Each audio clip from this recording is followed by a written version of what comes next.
We just got our new Jeep JL in the studio and it's really incredible. I can't wait to check it out, so let's get started right now.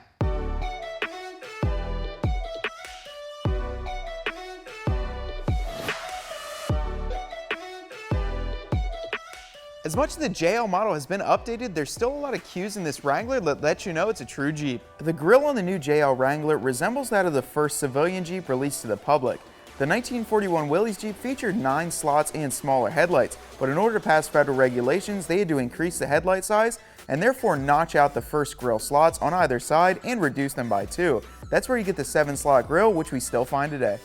The hood on the new JL is actually really cool. It throws it back to an era of the 97 to 06 TJ, which had a power bulge hood. Now, I think it's pretty cool because the JK's hood was pretty boring. Unless you got a Rubicon or Special Edition, this is definitely a great feature. The front bumper on the new JL has been changed from the previous model years. The Sport Editions get this 10th anniversary look-alike bumper in plastic, which I think looks really great on the front end of our Jeep.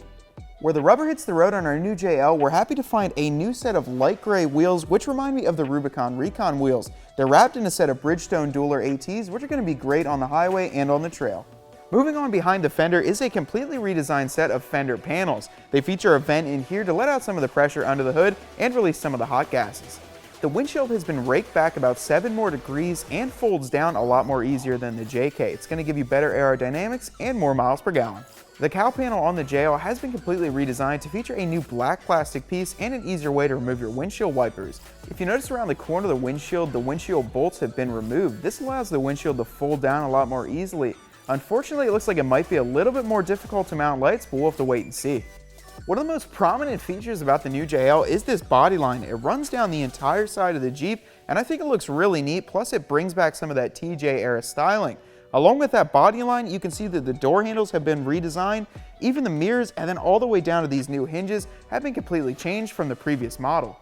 The rear corner of our JL has also been improved. The hardtop glass has been opened up some more to give you a more open air feeling, and the fender flares have been widened out a little bit as well as a body line added. But the biggest changes are in the rear of the Jeep, so let's get to that now. One of the biggest upgrades to the JL, and something that I personally love, is the addition of a rear view camera standard on all the models. This is the first time we've seen this on a Wrangler, and I think it's really neat to have.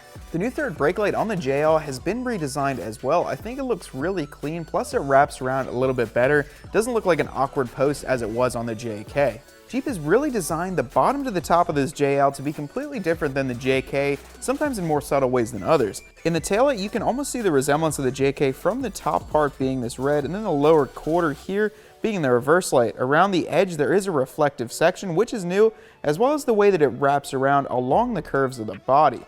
You can see some more of the body lines on the JL around the edge of this tailgate here and wrapping around the tailgate handle. Just like the other handles on the JL, this rear tailgate handle has also been redesigned. One of the most interesting parts about the rear end of our JL is that the license plate has been relocated to the bumper. This is the first time they've done this in decades, and I think it looks pretty interesting.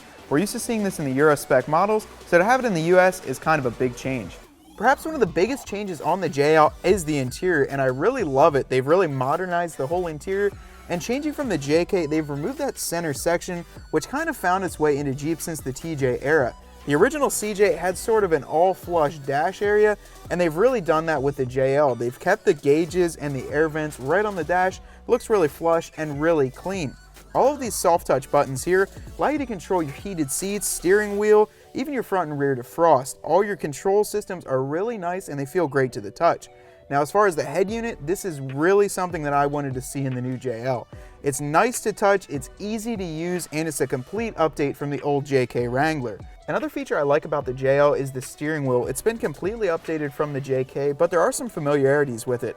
It has the radio controls on the back, so if you're transferring over from a JK to a JL, it's going to feel familiar, yet a little bit more refined, which I really like. The new automatic transmission in the JL comes with this new shift knob, which is really cool. Plus it has a 1941 Willys Jeep on there, which I really love. They're going back to the theme of the heritage on the Jeep. So it's got an 8-speed transmission, which I found shifts really nice when you're out on the highway. One of my favorite pieces of the Wrangler is knowing when your transfer case is in 4-wheel drive. They haven't gone to an electronic transfer case selector, they've stuck with the linkage, which I think is a really great feature. This has the NP231 transfer case, which is going to give you a really low crawl ratio paired with that 8-speed automatic transmission.